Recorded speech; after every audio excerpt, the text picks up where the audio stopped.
I stood on my own front lawn staring at 3 black trash bags in the rain. My clothes, my sketchbooks. My mom's jewelry box, the one thing I had left of her, just thrown out like garbage. The locks on my house were changed. My house. The one my mom died in 18 months ago. The one where I was supposed to feel safe.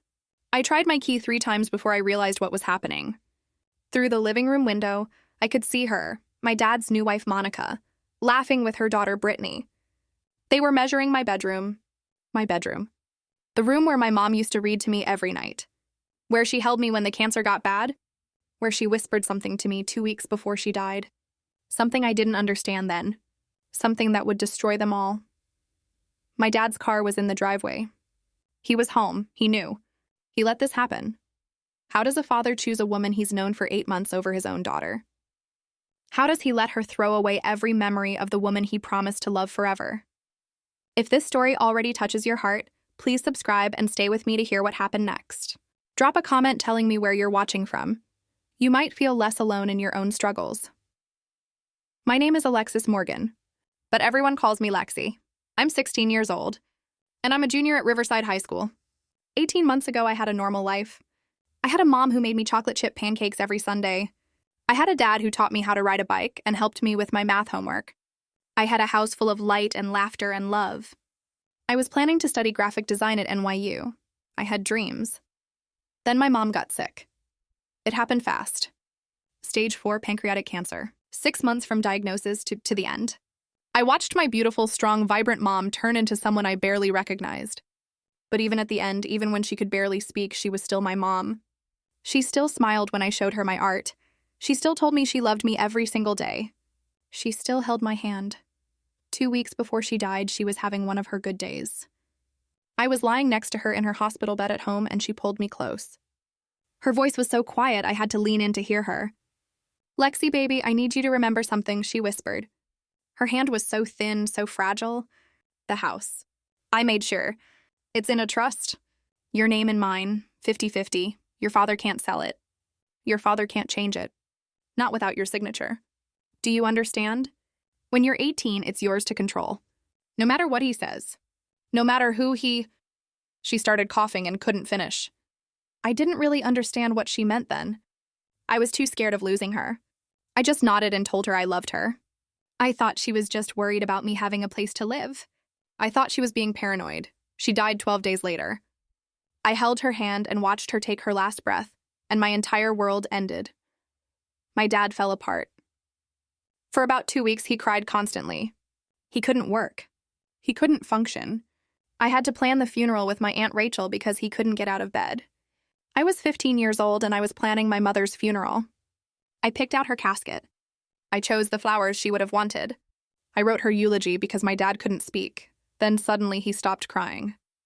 He went back to work. He started going out with friends. He joined a gym. And 3 months after my mom died, he met Monica at some work conference, Monica Pierce. 38 years old, recently divorced, 3 kids. She was pretty in that high-maintenance way. Perfectly highlighted platinum blonde hair, designer clothes, always looked like she was about to go to a yoga class or a charity luncheon. When my dad first introduced us, she smiled this huge, warm smile and hugged me. "I've heard so much about you, Lexi. Your dad says you're so talented. I'd love to see your art sometime." I wanted to hate her. But she seemed nice, and my dad seemed happy for the first time since Mom died. So I tried. I really tried. They got married 6 months after my mom died. 6 months. I found out later that's apparently common. Widowers remarry quickly because they can't handle being alone. But it felt like a betrayal. Like my mom's side of the bed was barely cold and he'd already replaced her. Monica moved in with her 3 kids, Brittany, who was 14, Chase, who was 12, and Emma, who was 9. Suddenly, our quiet house was full of noise and chaos and people who weren't my family. Monica redecorated everything. She packed up my mom's photos and put them in the attic. She replaced my mom's furniture with her stuff. She painted over the soft blue walls my mom had chosen and made everything gray and white and cold. But I tried to be okay with it. My dad seemed happy. He smiled again. He laughed at Monica's jokes. He took her kids, Chase and Emma especially, to the park and to movies. He helped Brittany with her homework. He was being a dad again, just not my dad. I became invisible. I'd come home from school and no one would notice. I'd make my own dinner because they'd already eaten without me. I'd sit in my room doing homework while they all watched movies together in the living room. Once I walked past the kitchen and heard Monica tell my dad, "It's so nice having a real family again." I was standing right there. 10 feet away. My best friend Jenna was the only person who understood. We'd been friends since 7th grade, and she'd been there through everything. My mom's diagnosis, the funeral, the horrible months after. "Your dad's new wife is a nightmare," she told me one day at lunch. "The way she acts like your mom never existed." That's not normal, Lex, but what could I do? I was 15, then 16. I had no money, no car, nowhere to go. So I kept my head down. I focused on school. I worked part-time at the coffee shop on weekends and saved every penny for college. I held onto my mom's silver locket and her jewelry box like they were life rafts. I survived. I didn't know that Monica was planning to get rid of me. I didn't know that to her. I wasn't a grieving kid who'd lost her mother. I was a problem, an obstacle, a reminder of the woman whose life she was trying to erase. I didn't know that she'd already started forging documents with my dad's help. I didn't know she'd convinced him that I didn't really need my own room, that her kids deserved more space. I didn't know she'd been going through my mom's papers, looking for anything valuable she could claim. I didn't know that the day I came home to those trash bags on the lawn, my life was about to change forever. That day started normal. I woke up at 6:30, got ready for school, grabbed a granola bar because no one had gone grocery shopping and there was no real food. Monica's kids were eating the good cereal at the kitchen table. My dad was already at work. Monica was on her phone, scrolling through something, not looking up. "I need to go to the art supply store after school," I said, "for my AP art project. Is that okay?" Monica didn't even glance at me. Fine, whatever. I took the bus to school. I sat through 6 periods of classes. I ate lunch with Jenna in the cafeteria. I went to the art supply store and bought the canvas and paints I needed with money from my coffee shop paychecks. Normal. Everything was completely normal. I got home around 4:30. The front yard was empty. Nothing seemed different. I walked up to the front door, juggling my backpack and the art supply bag, and tried to put my key in the lock. It didn't fit. I mean, the key went into the lock, but it wouldn't turn. I tried again. Nothing. I checked to make sure I had the right key. I did. The same key I'd used that morning. The same key I'd had for 3 years. That's when I looked down and saw them. 3 large black trash bags on the side of the porch, partially hidden behind the bushes. My stomach dropped. I walked over and opened the first one, my clothes. Just shoved in there. Shirts, jeans, my favorite hoodie, everything wrinkled and mixed together. I opened the second bag. My sketchbooks. My art supplies. My laptop. The one my mom bought me for my 15th birthday, the last birthday before she got sick. The third bag had my mom's jewelry box, some photos from my room, my shoes, my backpack from last year. Everything I owned. In trash bags. Like garbage, I felt like I couldn't breathe. Like someone had punched me in the chest and all the air had left my body. This wasn't real. This couldn't be real. I rang the doorbell. My hands were shaking so hard I could barely press the button. I heard footsteps inside, Monica's distinctive high heels clicking on the hardwood floor. The door opened. Monica stood there in one of her expensive lounge sets, her hair in a perfect ponytail, holding her phone. She looked at me like I was a stranger, like I was a door-to-door salesperson interrupting her day. "Monica, the locks. My key doesn't work." "What's going on? Why is my stuff—" "Oh, Lexi," she sighed like I was being incredibly inconvenient. "I was going to call you, but honestly, this is easier. We need your room. Brittany and Emma have been sharing, and it's not fair to them anymore. You're barely here anyway. You're always at school or that coffee shop. So we've decided it's best if you make other arrangements." I stared at her. "Other arrangements? This is my house. I live here. Actually, it's your father's house, and he agrees with me. The girls need their own space. You're 16, almost an adult. You can figure something out. Stay with a friend or something. Where's my dad? I need to talk to my dad." My voice was rising. I could hear the panic in it. "He's at work. And he knows about this, Lexi. We discussed it. He signed off on everything." She checked her phone like she was bored. "Look, I put all your things out here so you didn't have to come inside and make a scene. You should probably grab them before it starts raining again. You can't just kick me out. I'm 16. Where am I supposed to go?" Monica shrugged. That's not really my problem. Maybe this will teach you some independence. Your mom coddled you way too much. She said it so casually. Like my mom, my dead mom, had been the problem. I felt tears burning in my eyes. My mom? You didn't even know my mom. I know she left you completely unprepared for the real world. Look at you, you can't even handle a simple change without falling apart. She started to close the door. Take your things and go, Lexi. Don't make this harder than it needs to be. This is illegal. You can't kick out a minor. Your father can make decisions about where you live. And he's decided. If you want to make trouble, we'll call the police and tell them you're trespassing. Is that what you want? Her smile was cold, triumphant. I looked past her into the house, my house, and saw Brittany coming down the stairs. She glanced at me through the doorway and then looked away, uncomfortable. But she didn't say anything. She didn't defend me. Through the living room window, I could see Emma and Chase jumping on my bed. My bed, in my room. They were laughing and bouncing, and they'd already hung up new posters on my walls. Monica closed the door in my face. I heard the lock click. The new lock. The lock I didn't have a key to. I stood there for a full minute in complete shock. Then it started raining. Not just drizzling, actually pouring. I ran to the trash bags and tried to drag them under the porch overhang, but they were heavy and awkward, and one of them ripped. My clothes spilled out onto the wet grass. I called my dad. It went straight to voicemail. I called him 4 more times. Voicemail, voicemail, voicemail. I texted him, Dad, Monica locked me out. My stuff is on the lawn. Please call me. Please. He didn't respond. I called Jenna. She answered on the first ring. Lex, what's wrong? I couldn't even get the words out at first. I just started crying. She kicked me out. Jenna, she kicked me out of my house. She changed the locks. Everything I own is in trash bags, and it's raining, and my dad won't answer, and I don't know what to do. I'm coming to get you right now. Stay there. I'm getting my mom's car. Don't move. Jenna lived 15 minutes away. I sat on the porch under the overhang with my 3 trash bags and my art supplies, watching the rain pour down, watching the lights turn on inside my house, while other people lived my life. I could see Monica in the kitchen making dinner. I could see Brittany setting the table. I could see my dad's car pull into the driveway. My dad got out, saw me sitting there, and stopped. For just a second, he looked guilty. Like he knew this was wrong. Like he was ashamed. Then Monica opened the front door and called out, David! Dinner's ready. He looked at her, then back at me. Then he walked inside. He walked past me sitting on the porch with trash bags full of my life, and he walked inside and closed the door.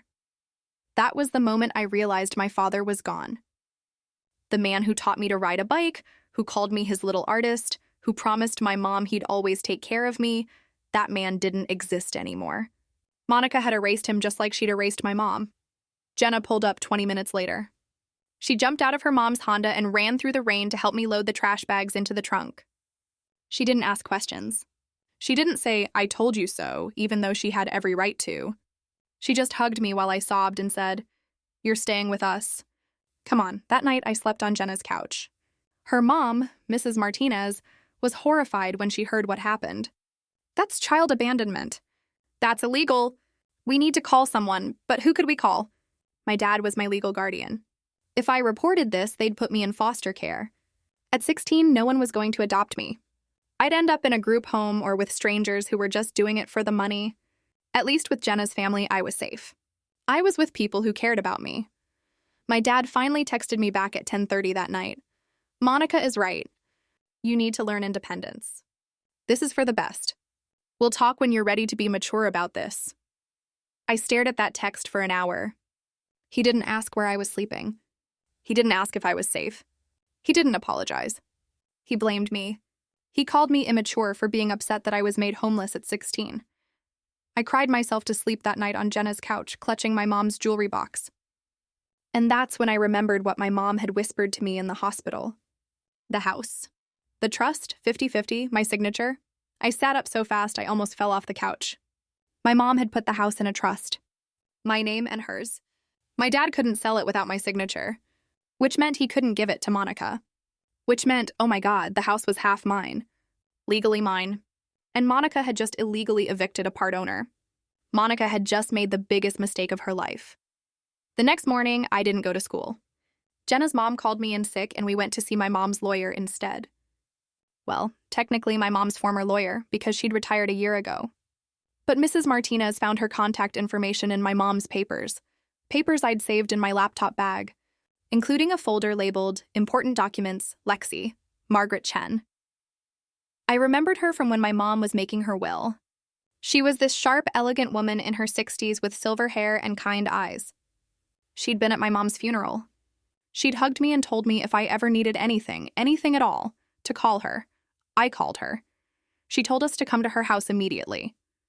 She didn't even sound surprised. I wondered when this would happen, she said on the phone. Your mother warned me. She knew. Mrs. Chen lived in a beautiful townhouse with a garden full of roses. She answered the door in elegant business casual clothes even though she was retired, and she led us to her home office. She already had files spread out on her desk. Lexi, she said, gesturing for me to sit. Your mother was one of my dearest friends. When she got sick, she asked me to help her protect you. She knew your father was, well, she knew he might not be strong enough to withstand pressure from anyone new in his life. She was very specific about what she wanted. She opened a file and pulled out a legal document. This is the trust for 47 Riverside Avenue. That's your house, yes? I nodded.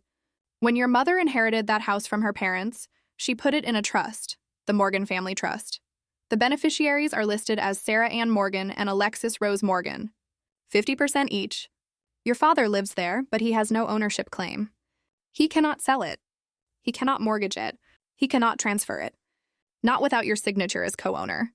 And you cannot sign away your rights until you turn 18, at which point you gain full control of your share. I couldn't breathe. So the house is mine, half yours. And when you turn 18 she checked her notes, in 11 months, you can legally force a sale and take your half of the proceeds. Or you can buy out your father's girlfriend's presumed claim. Or you can move back in and legally evict anyone you choose. Your mother made absolutely certain you'd always have a home. Jenna's mom leaned forward. So what Monica did, kicking her out, is illegal on multiple levels, Mrs. Chen finished. Lexi is a minor, first of all, and David Morgan is committing child abandonment. But more than that, Lexi is a property owner. Monica illegally evicted a co-owner and has no legal right to be in that house at all. In fact, she smiled, and it wasn't a kind smile. Lexi could have them all evicted. Today, if she wanted. My heart was pounding. Really? Really? But Lexi, I need to ask you something important. What happened to your mother's jewelry? Her personal effects? Did Monica take those? She threw some of it in trash bags on the lawn. The jewelry box. But some of it, the expensive stuff, the diamond earrings and the pearl necklace my grandma left her, I don't know where that is. It wasn't in the bags. Mrs. Chen's eyes went hard. That's theft. Those items were specifically left to you in your mother's will. If Monica has taken them, that's a felony. We'll need to prove it, but I can prove it. The voice came from behind us. Jenna was holding up her phone. I logged into the neighborhood Facebook group. Monica's been posting. Look, she turned the phone around.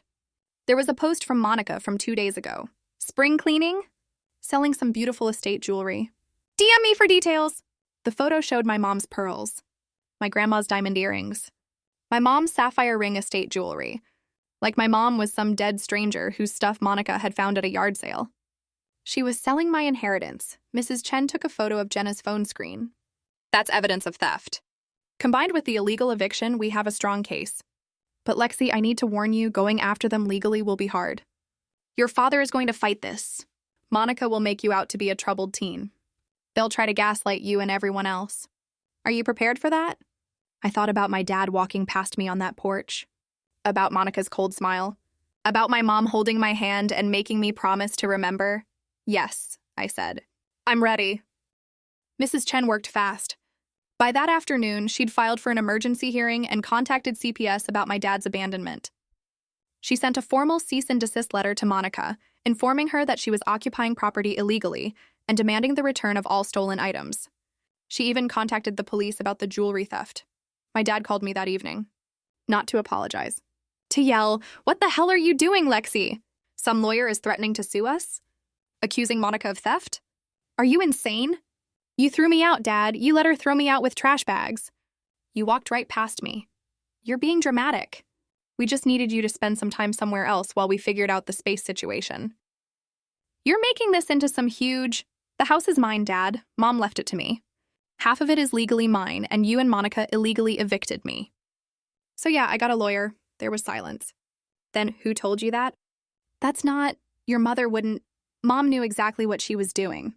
She knew I'd need to be protected. From Monica. And from you. You ungrateful little, do you have any idea what you're doing to this family? Monica is hysterical. The kids are confused. You're tearing us apart. I'm tearing you apart? Dad, you kicked your daughter out. I'm 16. You're almost an adult. You need to learn that the world doesn't revolve around you. Your mother spoiled you rotten, and now you think you deserve... I hung up. My hands were shaking. Jenna grabbed my phone before I could throw it. He's gaslighting you, she said. Classic narc behavior. Don't let him get in your head. But it was hard. That was my dad. The man who used to read me bedtime stories. And now he was telling me I was the problem. That I was spoiled and ungrateful and tearing the family apart when all I'd done was exist. The hearing was scheduled for 2 weeks later. In the meantime, Mrs. Chen got me enrolled in therapy, partly because I needed it, and partly because it would look good in court that I was being responsible and getting help. My therapist, Dr. Patel, was kind and patient and didn't make me feel crazy for crying through entire sessions.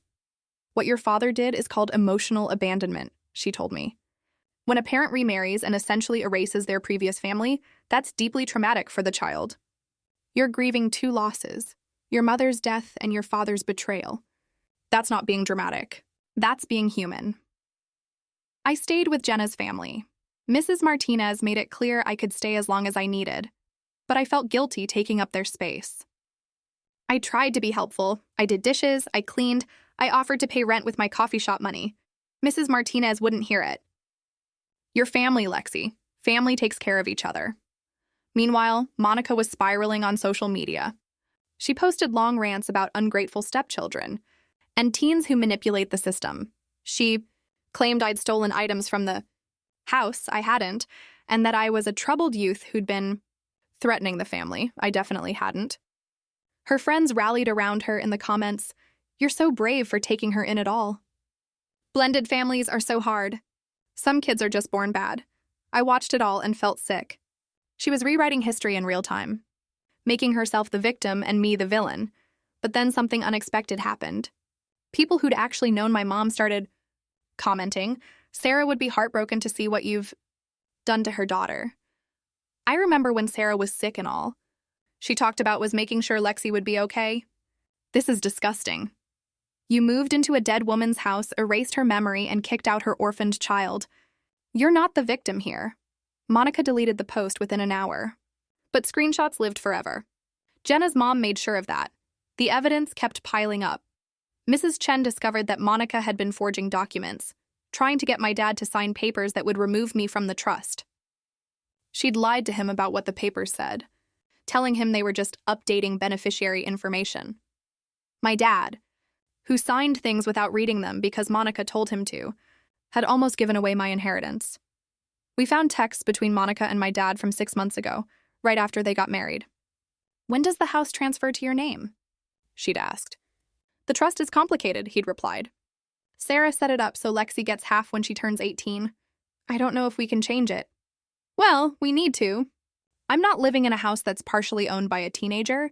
Figure it out." That's when I realized Monica had been planning this for months. Maybe from the beginning. She'd probably looked up the house value, seen it was worth $600,000, and decided she wanted it all. I was just an obstacle to be removed. Mrs. Chen also found Monica's financial records. She was drowning in debt, credit cards, personal loans, even some concerning payments to online gambling sites. She'd married my dad for money and stability. She needed that house. Too bad it wasn't his to give her. I found my mom's old diary in one of my boxes. I hadn't been able to read it before, it was too painful. But that night, I opened it to one of the last entries, dated 2 months before she died. "I'm scared for Lexi. David is already pulling away from me emotionally, and I'm still alive. What happens when I'm gone? Will he forget me? Will he forget how much we loved each other? I'm putting the house in a trust because I have this terrible feeling he'll meet someone who won't protect her. Someone who'll see her as competition. At least this way, she'll always have a home. At least this way, she'll know I'm still protecting her, even when I'm gone. My brave girl. My little artist. I hope she never needs to use this. But if she does, fight, Lexi. Fight for what's yours. Don't let anyone make you small. I sobbed reading that. My mom had known. Somehow she'd known exactly what would happen. And she'd saved me. If this story is breaking your heart like it broke mine, please hit that like button and tell me in the comments if you've ever felt completely misunderstood or betrayed. Jenna helped me go through all my mom's papers. We found more evidence, letters from Mrs. Chen confirming the trust, old emails where my mom explicitly stated the house was for my security, even a video my mom had recorded for me that was labeled, "For Lexi 18th birthday." I wasn't supposed to watch it yet, but Mrs. Chen said it might help the case. I watched it alone in Jenna's room. My mom looked so thin in the video, so sick. But she was smiling. "Hi, baby girl. If you're watching this, I'm gone, and you're 18. I'm so sorry I'm not there with you. I'm so sorry I'm going to miss your graduation and your college tours and your wedding someday. But I need you to know something. I set up the trust because I was afraid. I was afraid your dad would move on and forget to protect you. I was afraid someone would come into his life who'd see you as a burden instead of a blessing. I was afraid you'd end up with nothing. So I made sure you'd always have a home. I made sure no one could take that from you. The house is yours, Lexi. Half now and someday, all of it. Don't let anyone tell you that you don't deserve it. Don't let anyone make you feel guilty for accepting what I wanted you to have. You are my greatest achievement. You are my whole heart, and I'm still protecting you even now. I love you forever, my brave girl." I watched it 3 times, crying harder each time. Then I sent a copy to Mrs. Chen. If my dad tried to claim in court that my mom didn't intend for me to have the house, we had video proof that she absolutely did. The court date arrived. I wore the nicest clothes I had, a simple dress and cardigan. Mrs. Chen was with me, along with Jenna and her mom for support. We sat on one side of the courtroom. My dad and Monica sat on the other side with their lawyer. Monica wore an expensive designer dress and had her hair and makeup done perfectly, like she was going to a cocktail party. My dad wouldn't look at me. The judge was a middle-aged woman named Judge Stevens. She looked at the case file, then at me, then at my dad and Monica. Her expression was hard to read. Mrs. Chen presented everything, the trust documents proving my ownership, the texts proving Monica knew about it and wanted me removed, the photos of Monica selling my mom's jewelry, the Facebook posts where Monica admitted to kicking me out, the evidence of document forgery, my dad's text essentially admitting to abandonment. Their lawyer tried to argue that I was a troubled teen who'd been asked to stay with a friend temporarily due to behavioral issues. He claimed Monica had found the jewelry in the attic and didn't realize it belonged to me specifically. He said the room reassignment was about family logistics, and I'd overreacted. Then Judge Stevens asked my dad directly, "Mr. Morgan, did you know your daughter was sleeping on a couch when you locked her out of her own home?" My dad shifted uncomfortably. "She was with a friend. She was safe. That wasn't the question. Did you know where she was sleeping?" "Yes. And you didn't invite her back home? You didn't ensure she had her own bed?" Silence. "Mr. Morgan, your daughter is 16 years old. She lost her mother 18 months ago. And instead of protecting her during her grief, you remarried quickly and allowed your new wife to not only erase her mother's memory, but to actively remove her from her own home. Do you understand that what you did constitutes child abandonment?" We were just trying to answer the question. "Do you understand that you abandoned your minor child?" My dad's lawyer whispered something to him. Finally, quietly, "Yes." Judge Stevens turned to Monica. "Mrs. Morgan, did you sell jewelry that belonged to the deceased mother and was specifically bequeathed to the minor child in her will?" Monica's fake sweet voice came out. "Your Honor, I found some old jewelry and I didn't realize you posted it online as estate jewelry and sold it for profit. That is theft. That is a felony. Do you understand the seriousness of what you've done?" Monica's face went pale. You didn't mean to steal a dead woman's jewelry from her orphaned daughter and sell it online? How does one accidentally do that?" Silence. Judge Stevens looked at the documents again. "Here's what's going to happen. First, Mr. Morgan, you are going to pay child support to Ms. Martinez's family for housing and feeding your daughter, retroactive to the day you locked her out. Second, Mrs. Morgan, you are going to return every single item of jewelry you took, or you will face criminal charges for theft. Third, you are both going to vacate the bedroom that belongs to Lexi immediately. She may choose to return home or not, but that room will remain hers, and her belongings will be returned undamaged. Fourth, I am ordering family therapy, which Mr. Morgan will pay for. And fifth, she looked directly at me. Lexi, I'm appointing Mrs. Chen as your legal advocate until you turn 18. If there are any further issues, any further attempts to remove you from your home or your inheritance, you report directly to her and we will revisit custody arrangements. Do you understand? I nodded, too shocked to speak. Judge Stevens turned back to my dad and Monica. You should both be ashamed of yourselves. This child lost her mother and you made her lose her father too. You treated her like garbage, literally, given those trash bags. And you did it all out of greed. The house is not yours, Mrs. Morgan. It never was, and it never will be. Half of it belongs to Lexi right now, and in less than a year she can force a sale and take her portion. If I were you, I'd start treating her with the respect she deserves. Court is adjourned. The gavel banged. It was over. The aftermath was swift and brutal. Monica had to return the jewelry, what she hadn't already sold. The pieces she had sold, she had to pay back the value for, which came to almost $8,000. Money she didn't have. She'd apparently already spent it on designer handbags and a trip to Scottsdale. My dad had to write a check to Mrs. Martinez for $2,400 for my housing and food for the 6 weeks I'd stayed with them. Mrs. Martinez tried to refuse it, but Mrs. Chen insisted it was about the principal. My dad had tried to abandon me and make it someone else's problem. He needed to pay. The room situation was the worst part for Monica. Brittany and Emma had already moved into my room, painted it, hung up their stuff. Now they had to move out. They had to repaint it back to the original color. Monica tried to argue that I should just take a different room, but Mrs. Chen shot that down immediately. The court order said my room, and that meant my original room. I didn't move back home right away. I needed time. And honestly, I didn't feel safe there. Not with Monica still in the house, glaring at me like I'd ruined her life instead of the other way around. But I did go back to pack up my room properly and reclaim my space. Mrs. Chen came with me like a security guard. Monica stayed in her bedroom the whole time, seething. My dad tried to talk to me in the hallway. Lexi, I'm sorry. I didn't realize how serious this was. Monica said you were being difficult, and I believed her. I should have listened to you. I stared at him. You walked past me sitting on the porch in the rain with trash bags, Dad. You saw me. You knew, and you walked inside and had dinner with them. I know, and you broke your promise to Mom. She made you promise to take care of me, and you threw me away the first chance you got. For a woman you barely knew. His eyes filled with tears. I loved your mother so much. Losing her destroyed me. I couldn't handle the grief, and you reminded me of her so much, and so you erased both of us. He didn't have an answer for that. I packed up my things properly this time, not in trash bags, but in boxes and suitcases. I took my mom's photos from the attic. I took every single item that belonged to her. Mrs. Chen helped me put them in her car. Are you coming back to live here? She asked me. I looked at the house. My house, half mine. The house my mom had made sure I'd always have. Not yet, I said. Maybe when I turn 18 and I can decide who stays and who goes. Mrs. Chen smiled. That's my girl.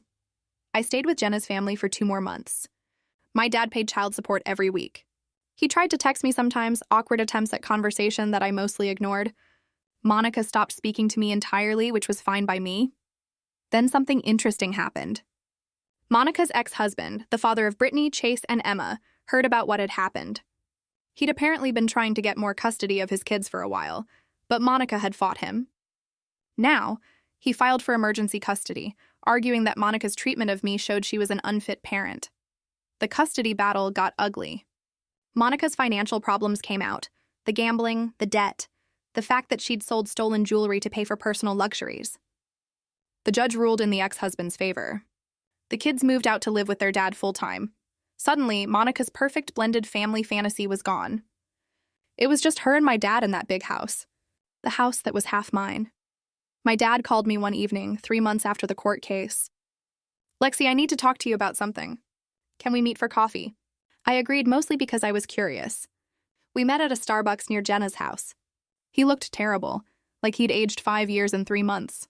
Tired, defeated. Monica left me, he said without preamble. She moved back to Phoenix to be near her kids. We're getting divorced. I didn't know what to say. Part of me felt vindicated. Part of me just felt sad. She married me for the house, didn't she? He continued. She thought it was mine to give her. When the court case made it clear it wasn't. That half of it was yours and I couldn't sell it or mortgage it. She lost interest. She said there was no point staying in a house she couldn't control. I'm sorry, Dad. He laughed bitterly. Why? You were right about her. You were right about everything. Your mom was right, too. She knew I'd be weak. She knew I'd need protecting from myself. That's why she set up the trust, wasn't it? Not just to protect you. To protect us both from my bad decisions. I thought about that. Maybe. I want you to come home, Lexi, please. I know I don't deserve it. I know I failed you in the worst possible way. But I want to try to be your dad again. If you'll let me. I looked at this broken man across from me and tried to find my father in him. The one who'd taught me to ride a bike. The one who'd danced with my mom in the kitchen. The one who'd loved us both. I need you to do something first, I said. I need you to go to therapy. Real therapy, not just the court-ordered family stuff. You need to deal with your grief over Mom. You need to figure out why you let Monica treat me that way. And you need to understand that I'm not going to just forget what happened. I'm not going to pretend it was fine. Okay, he said immediately. Yes, anything. And when I turn 18, we're going to have a serious conversation about the house. About whether you staying there long-term is sustainable. Because half of it is mine, and I might want to sell it and use the money for college. And you need to be okay with that, he nodded. I understand. It's your decision. Your mom made sure of that. I moved back home 2 weeks later. My dad had cleaned the entire house. He'd put all of Mom's photos back up on the walls. He'd repainted the living room back to the soft blue she'd chosen. He'd bought groceries. Actual groceries, including my favorite foods that Monica had never bothered to remember. It wasn't perfect. We were awkward around each other. Sometimes I'd catch him looking at me with this guilty, haunted expression. Sometimes I'd get angry about something random and have to go to my room and breathe through it. But slowly, carefully, we started to rebuild. He went to therapy every week. We did family therapy together. He asked about my art, actually looked at my projects, actually remembered what colleges I was applying to. He started being a dad again. He also got a lawyer and started divorce proceedings against Monica. She tried to claim she deserved part of the house in the settlement. The lawyer laughed in her face. You were married for less than a year and the house isn't even his to split. Try again. Monica ended up with almost nothing from the divorce. She'd signed a prenup that my dad had insisted on, one smart thing he'd done, and she had no claim to the house or my mom's estate. She moved to Phoenix with credit card debt and no child support since her ex-husband had custody. Last I heard, she was working retail and living in a studio apartment. I didn't feel as satisfied about that as I thought I would. Mostly I just felt tired. Tired of the whole mess. Tired of fighting. Ready to move on. I turned 18 last month. Mrs. Chen came to my birthday dinner. She'd become like a surrogate grandmother to me over the past year. She brought me a gift, the deed to the house, with my name officially on it as a legal adult co-owner. Your mom would be so proud of you, she told me. You fought for yourself. You didn't let them erase you. I'm graduating high school in 2 months. I got accepted to NYU's graphic design program with a partial scholarship. My dad and I decided to keep the house for now. He's going to live in it and pay me rent for my half, which will help with college expenses. When I graduate, we'll decide if we want to sell it or if I want to buy him out completely. Sometimes I sit in my room, my original room, the one my mom used to read to me in, and I think about everything that happened. About how close I came to losing everything. About how my mom protected me even after she was gone. I still have her jewelry box on my dresser. I wear her locket every single day. And sometimes when I'm working on my art, I swear I can feel her looking over my shoulder, proud of the person I'm becoming. My dad and I are okay now. Not perfect, but okay. He's dating again, a kind woman named Patricia who's a widow with grown kids. She's nothing like Monica. She actually asks me about my life. She respects my mom's memory. She doesn't try to replace anyone. I learned my lesson, my dad told me recently. I let grief and loneliness make me stupid.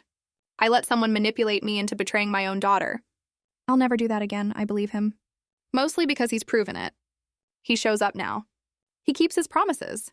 He's rebuilding trust one day at a time. Jenna's still my best friend. She jokes that she should charge me rent for those months on her couch, but she's glad I'm okay. Mrs. Martinez still treats me like family. They're the people who showed me what real family actually looks like. People who protect you, who fight for you, who don't throw you away when things get hard. I think about Monica sometimes. About how she saw a grieving teenager and decided I was just an obstacle to what she wanted. About how she tried to erase my mom and steal my inheritance and kick me out of my own home. About how she genuinely thought she'd get away with it. She underestimated me. She thought I was just a sad, powerless kid. She didn't know that my mom had made sure I'd never be powerless. She didn't know that my mom's love was stronger than her manipulation.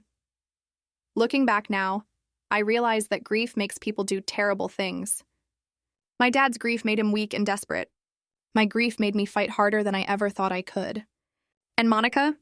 She preyed on both of those things. She saw vulnerability and she took advantage, but she lost. They both lost, really. My dad lost a year of his daughter's life, a year he can never get back. Monica lost everything. The house, the family, the comfortable life she'd been trying to steal. And me? I didn't lose. I almost did. I came so close to being erased, to giving up, to believing I was the problem. But I remembered what my mom taught me. I fought for what was mine. I refused to be made small. Before you go, I want to hear from you. Where in the world are you watching this from? Drop your city or country in the comments below. And if this story touched your heart, please subscribe for more stories of strength and vindication. Have you ever experienced a family betrayal or had to fight to be believed? Share your thoughts in the comments. I still have hard days. Days when I miss my mom so much it physically hurts. Days when I'm angry at my dad for what he put me through. Days when I wonder what my life would have been like if my mom had never gotten sick, if Monica had never existed, if I'd never had to fight for my own home. But then I look at my college acceptance letter. I look at the deed with my name on it. I look at my mom's locket around my neck. And I remember, I survived. I fought. I won. My mom's last gift to me wasn't just a house.